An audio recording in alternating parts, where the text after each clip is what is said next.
তৃষ্ণার্ত কাক। গ্রীষ্মের এক ভীষণ গরম দিন, চারপাশে ধুলো উঠছে, মাঠের ঘাস শুকিয়ে গেছে, পুকুরগুলো ফেটে চৌচির, তপ্ত রোদে ঝলসে যাচ্ছে গাছের পাতা, প্রাণী পাখিদেরও যেন দম বন্ধ হয়ে আসছে। একটি কাক আকাশে উড়ছিল, অনেকক্ষণ ধরে সে পানির খোঁজ করছে। গরমে তার গলা শুকিয়ে কাঠ, ডানা ঝিমঝিম করছে, তৃষ্ণায় চোখও আধবোঝা হয়ে আসছে। তবুও সে হাল ছাড়ছে না। প্রথমে সে একটি শুকনো খালপাড়ে নামল, কিন্তু খালে এক ফোঁটা পানি নেই, শুধু ফেটে যাওয়া কাদামাটির ফাটল। কাক হতাশ হয়ে আবার উড়ল। তারপর সে একটি গর্তে উঁকি দিল, কিন্তু সেখানেও শুধু শুকনো ধুলো। অনেক খোঁজাখুঁজির পর হঠাৎ দূরে সবুজে ঘেরা একটা বাগান ঝোঁকে পড়ল। কাকের মন ভরে গেল আশায়।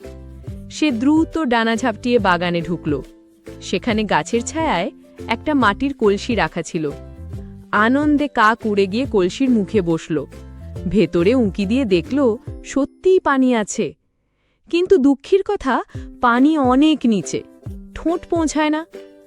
কাক বারবার চেষ্টা করল, কখনো ঠোঁট বাড়িয়ে দিল, কখনো কলসিকে কাত করার চেষ্টা করল, কিন্তু কলসি ভারী, নড়ল না এক চুলো।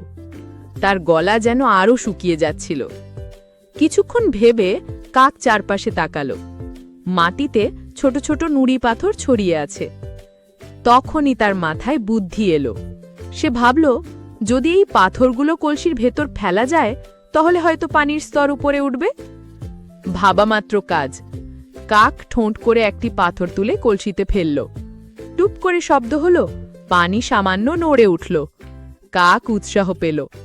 তারপর সে আরেকটি পাথর, তারপর আরও একটি, একে একে অনেকগুলো পাথর ফেলতে লাগল। ধীরে ধীরে কলসির ভেতরের পানির স্তর ওপরে উঠতে শুরু করল। তৃষ্ণায় কাক ক্লান্ত হয়ে পড়েছিল, কিন্তু ধৈর্য হারাল না। ঘাম ঝরতে লাগল, ডানা ভারী হয়ে এলো, তবুও সে থামল না। একে একে আরও পাথর ফেলতে লাগল। অবশেষে পানি এতটা উপরে উঠল যে কাক সহজেই ঠোঁট ডুবিয়ে পান করতে পারল।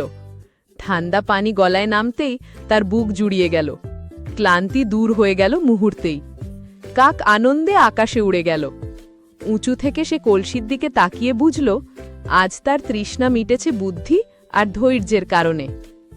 নীতি: বুদ্ধি আর ধৈর্য থাকলে যে কোনো সমস্যার সমাধান সম্ভব। প্রিয় ছোট বন্ধুরা, তোমরা যদি এরকম সুন্দর গল্প পেতে চাও, তাহলে আমাদের চ্যানেলটি সাবস্ক্রাইব করো।